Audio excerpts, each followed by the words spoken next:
Hey, what's going on, guys? It's VenomousFatman here. I'm here on the BITT, the boys in the tube, and I'm not sitting down with a boy or a man or anybody else, but I am sitting down with someone special. I'm sitting down with May, also known as the Gamer Goddess. How's it going? Good, good. Thanks for having me. Glad to have you on board with this. So anyway, let's get started. Okay, are you ready on your end? Yeah, always ready. All right. So anyway, to kick things off, start off by giving everybody a little short synopsis about who you are and what you're all about. Well, basically, I'm obviously a girl, obviously a gamer, but more so, I'm just really somebody passionate about games. It's my 9 to 5. I'm a game producer. I come home and I'm a gamer. I mean, it's pretty much in my blood, so I really enjoy doing it. I come from a very humble background, from New York, and I mean, that's pretty much it. I just love gaming, and I really enjoy not only representing the female community, but representing myself. That's awesome. So anyway, here's a quick question I wanted to ask you. When exactly did you get your first kind of exposure to video games? When you actually first sat down and played a video game for the first time and kind of fell in love with now your passion and your 9 to 5 right now? When did that first happen? Kind of elaborate on it. Well, gosh, I don't even know how old I was, but I remember rather sitting down and getting the NES and falling in love with it there. So that was like my first real experience with any type of gaming. So like Double Dragon, Paperboy, Who Framed Roger Rabbit. I played all the corny stuff and all the cute stuff too. Because I'm a girl, so cute stuff kind of appeals to me, as well as the harder core stuff. The Mario stuff and Link and things like that. But I mean that's when my first exposure was. But I think I really caught kind of that fire for it when my cousin is actually like 2 days older than me. He's a boy, but literally 2 days.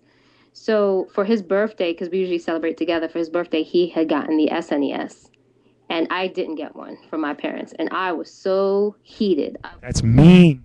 tight. I was so tight. And then my parents saw how tight I was, and I'm a spoiled brat, so they went and got me one. And from then on there, me and my cousin just would constantly go at it as far as like one upping each other and things like that. And so my love definitely grew from like right there. Nothing wrong with that. That sounds awesome. But if anything, they should have gotten you a Super NES. That would have been sweet. But anyway, kind of going off from that, I wanted to ask, when you were younger, besides console gaming, with the NES, Super NES and stuff, was there ever a point where a kind of spot that you went to when you were to actually play games with like your friends or maybe hit up an arcade, like a pizzeria or something?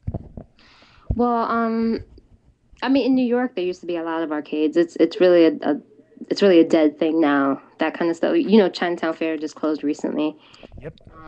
But being a girl, I mean, I had female friends mostly at the time. Now it's different. I have a lot of guy friends more so, but my female friends did not play video games. My female friends now don't play video games. I'm like the only strange bird in the bunch. But so I really didn't have a place to go with them to go play because they really weren't interested in playing. When I got a little older and started making more male friends, there were plenty of local places to go, like the pizza shop not far from my grandmother's house had it had Street Fighter, it had Mortal Kombat, it had Bubble Bobble, stuff like that. Like they were always changing it, and that was a cool experience.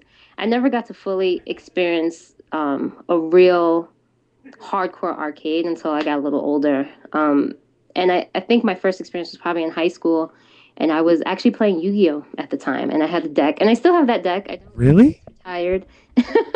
Yeah, I retired my Yu-Gi-Oh deck. It was a female dragon deck, and I was okay. I was pretty good. But yeah, that was probably my first time because they would host a lot of tournaments in Chinatown, and that's where I would go. And then I'd also hit up the arcades that were there. But I didn't get to experience that until much later when I was older and able to take care of myself being a girl. So let me get this straight. You played Yu-Gi-Oh, the card game, the actual card game based on the anime series, and actually you went out there. Did you beat a lot of ass in that game? I did, and I got my ass beat also. Um, but it was always a learning experience for me, and it's very difficult to strategize when you really like I said, I had a female dragon deck because I loved the female characters. My favorite card was the twin Geminis. Yes, I remember the Twin That was my Giants. favorite card. I actually still have it. And then, of course, I love the dragons because I'm very into mythology and all my cute little geeky stuff that I like. Cool. So I purposely made my deck that way. And sometimes when you play that way, it's difficult to win. But I definitely beat a lot of people. Like I said, I also got beat, but I loved it. It was fun for me. That's cool. So going back kind of to like what you were saying, you said that you pretty much didn't have a lot of friends that at least would game with you when you were really younger. Do you think that had that actually been the case, and like let's say like a lot of your girlfriends at the time played games with you like in groups or something and stuff, would you have actually, maybe things would have been a little bit different down the line for you actually coming into the industry, or maybe getting into the industry a little bit sooner, or actually, anything at all? What do you think things might have changed a little bit? I think so because I think when you're a part of a group, you're more adventurous as far as finding things out, starting things up.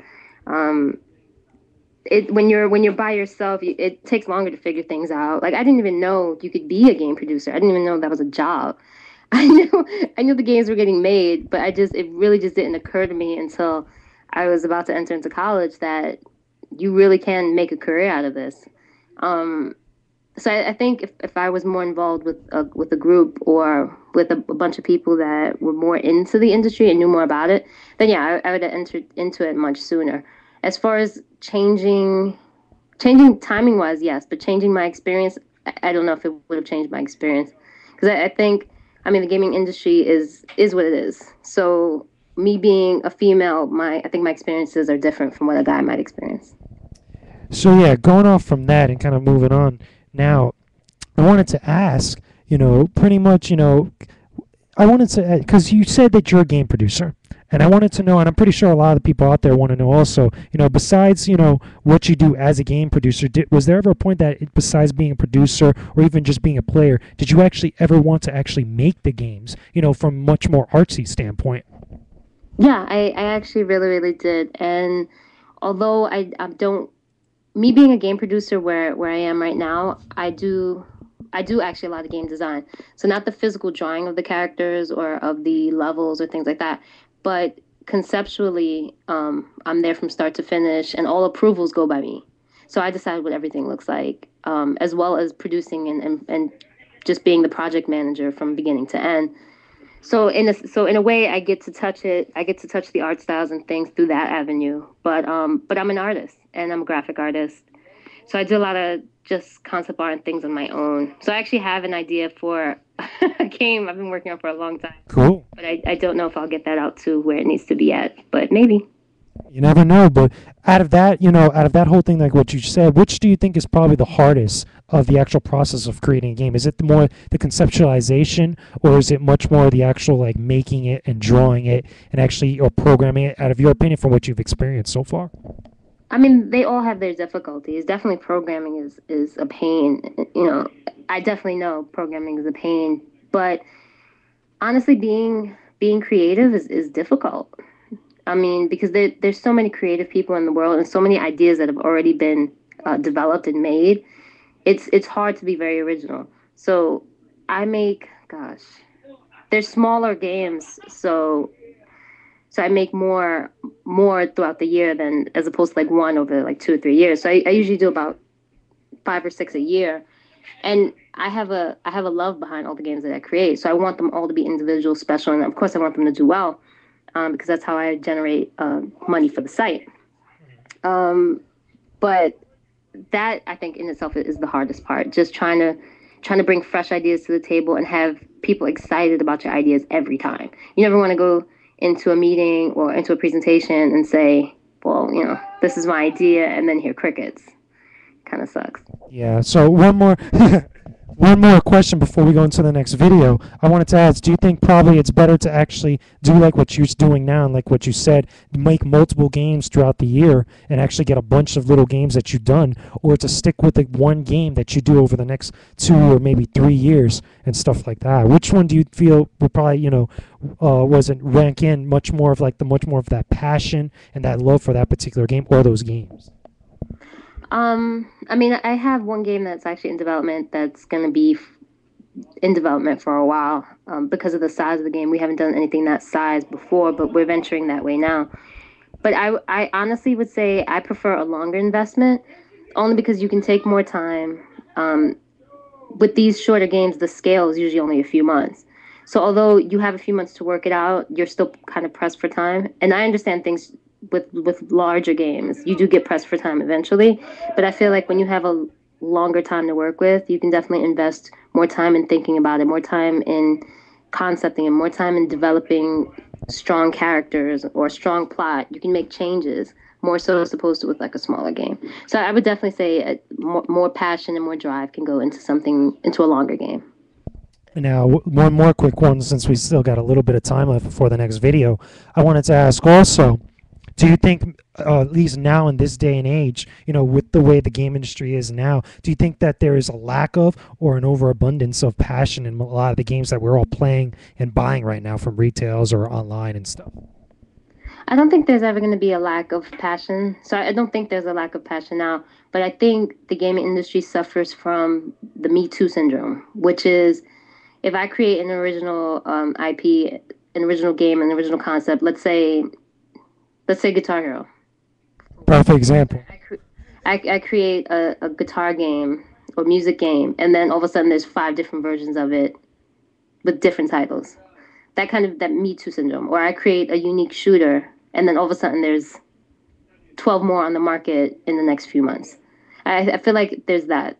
Because I mean, there's always passion behind it. There's always been people loving and making these games and wanting to put everything into it. But I just feel like there are people out there in the gaming industry that are not particularly gamers, but are in it for the funds, for the resources, for the budget. And basically they see one game do well, so they might kill the creativeness on their team and say, okay, well, that's great that you have this idea, but you know what? This is making money. I want you to make that for us. Yeah. I feel like that's a shame. Yeah, it is a shame. So anyway, guys, we're going to go into another video. Be sure to check out part 2 as I continue to sit down with the Gamer Goddess.